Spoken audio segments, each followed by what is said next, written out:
Why Austrians reject mathematical models in economics. From the Austrian School of Economics, the rejection of mathematical modeling is not an aversion to precision or logic, but a principled stance rooted in the nature of human action and the epistemological foundation of economics. Austrians argue that economics is a social science, fundamentally different from the natural sciences.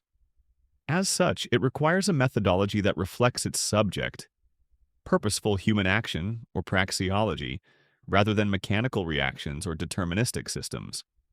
At the core of this view is the belief that human beings are not atoms or molecules responding predictably to physical forces, but actors with subjective preferences, goals, and knowledge. Human behavior is shaped by individual values and interpretations of reality, which are inherently qualitative, dynamic, and context-dependent. Austrians assert that mathematical models, which rely on quantifiable, static variables, cannot capture these essential aspects of human decision-making. Ludwig von Mises, a central figure in the Austrian tradition, famously argued that economics should be developed deductively from the a priori axiom that man acts. From this axiom, one can derive economic laws, such as the law of marginal utility or the inevitability of opportunity cost, not through empirical testing or statistical analysis, but through logical reasoning. In this framework, the use of mathematics is seen as not just unnecessary, but misleading, because it abstracts away from the real, qualitative motivations behind human actions. Moreover, Austrian economists critique the assumptions that underlie most mathematical models in mainstream economics.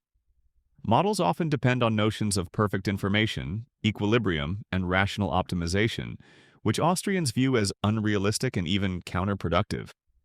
These simplifications may allow for elegant equations, but they distort the fluid, ever-changing nature of real-world markets.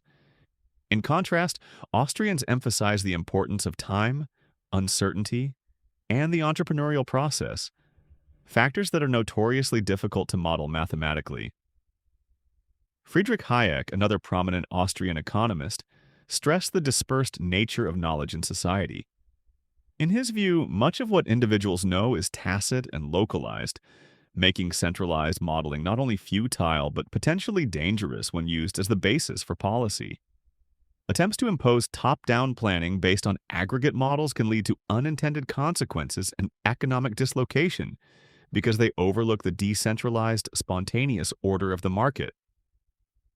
Instead of equations and statistical regressions, Austrians advocate for Verstehen, the interpretive understanding of human motives, and historical analysis. They value theoretical clarity grounded in real human behavior over predictive accuracy based on flawed assumptions. In conclusion, the Austrian rejection of mathematical models in economics is not anti-scientific, but rather a defense of methodological rigor appropriate to the subject matter. It is a commitment to respecting the uniqueness of human action, the limits of formalization, and the complexity of market processes that cannot be reduced to symbols on a blackboard.